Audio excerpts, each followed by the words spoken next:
Baseball, of course, had every reason to welcome a cooperative Ruth back into the fold. He remained tremendously popular, and team owners, responding to increased crowds, had invested heavily in expanding ballparks. Washington Senators owner Clark Griffith and the venerable Connie Mack of the Philadelphia Athletics both planned expansions of their ballparks. In New York, Rupert even moved to expand accommodations at Yankee Stadium, adding some 20,000 seats. In 1923, Ruth's towering home run on Yankee Stadium's opening day had dramatically announced his comeback. The 1926 season started slower for Ruth, but on April 21st, facing legendary Washington Senators pitcher Walter Johnson, Ruth began a tear that convinced all remaining doubters of his reformation. The Babe not only bashed his first home run, which one writer compared to an Army dirigible, but also hit 2 doubles and 2 singles, leading the Yankees to an 18-5 victory. The morning before the game, a local Washington reporter had warned of the grave danger that Babe Ruth will be just another ball player in the Yankees lineup this year. This suggestion, noted W.B. Hanna, proved a trifle premature and ill-timed. There may be grave danger, but to the other club.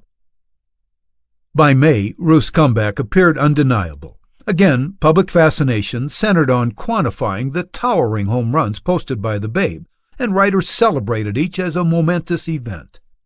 On the occasion of Ruth's 12th home run in mid-May, Marshall Hunt described a tumult in the right field bleachers by souvenir hunters, during which a youth fainted and had to be carried from the field, and number 12 had been rung up on the Babe Ruth register.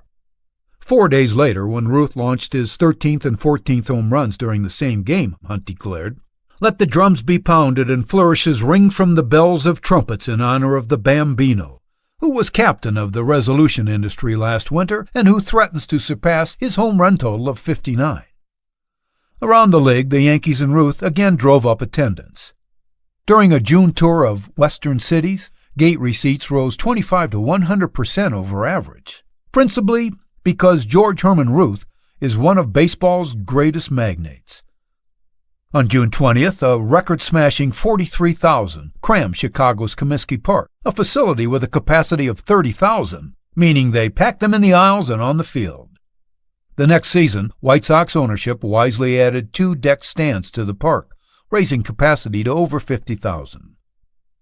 Even Joe Villa, Ruth's uber critic in the press corps, bestowed faint praise on the redeemed slugger, although Villa attributed his comeback to Ruth's avarice, describing it as a fight for renewal of his $52,000 contract.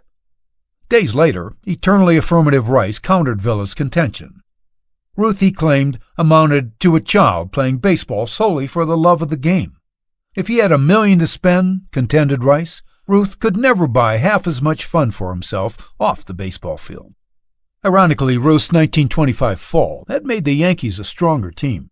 Manager Huggins used Ruth's absences and the general Yankee slide to supplant older favorites with young promising talent. Among others, he added power-hitting Lou Gehrig and Tony Lazzeri to the team, along with brilliant fielder, but less than a nice guy, Leo DeRocher. Huggins' recruiting efforts paid off. The 7th-place Yankees of 1925 became the 1st-place Yankees of 1926. Before the season was 1 month old, Paul Gallico proposed a musical play on Yankees' Murderers' Row, a term actually first applied to the pre-Ruth Yankees of 1918.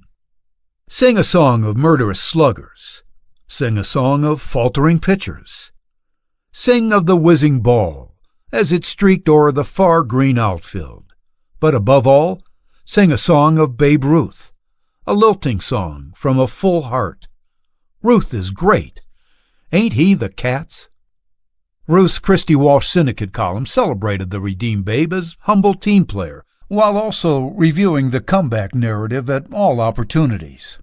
"I've had some tough breaks during the last 2 years. Most of them I brought on myself," he reminded readers in one column. "Still, being shot to pieces by illness and injury has taught me a lot of things about baseball. I'm past the stage when I get any kick out of people saying, 'There goes Ruth, the home run hitter.' I'd rather hear them say, 'What a ball player.'"